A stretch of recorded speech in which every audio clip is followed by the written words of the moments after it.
Il existe différents types de diabète sucré. Les types de diabète sucré sont définis par leur cause. Dans les classifications actuelles, on retient le diabète de type 1, qui est un diabète auto-immun, le diabète de type 2, qui est un diabète dont l'étiologie est plurifactorielle, on y reviendra, les diabètes monogéniques, le diabète gestationnel et toute une série de diabètes secondaires, tels que secondaires à une toxicité médicamenteuse, à une toxicité comme l'alcool, ou à un trauma, ou à une chirurgie. Je reviendrai sur le diabète de type 1 parce qu'il va nous occuper grandement. Passons un peu de temps sur le diabète de type 2.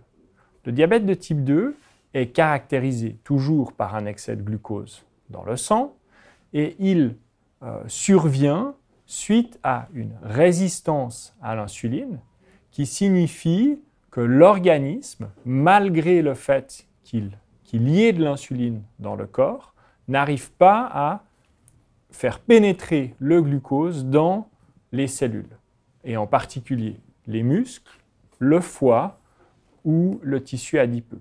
C'est ce qu'on appelle la résistance à l'insuline.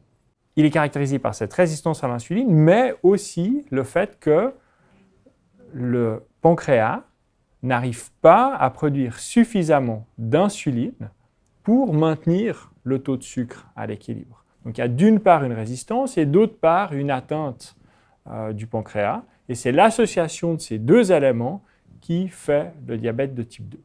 Parmi les autres types de diabète, je citerai les diabètes monogéniques, qui sont des diabètes spécifiques parce qu'il y a un unique gène qui est touché et qui va induire une dysfonction de la sécrétion d'insuline. Il y a aussi le diabète gestationnel qui, de fait, ressemble au diabète de type 2, sauf qu'il survient pendant une période courte, à savoir la grossesse.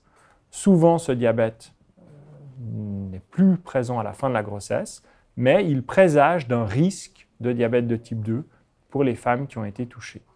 Enfin, il y a les diabètes secondaires qui découlent d'une atteinte directe du pancréas. L'atteinte la plus paradigmatique serait une chirurgie du pancréas, on l'enlève. Ça peut être un trauma, un accident de la circulation, comme ça peut être une atteinte toxique en lien avec l'alcool ou une substance, par exemple des médicaments. En résumé, il existe différents types de diabète sucré. Ils sont classifiés en fonction des mécanismes biologiques responsables de la survenue.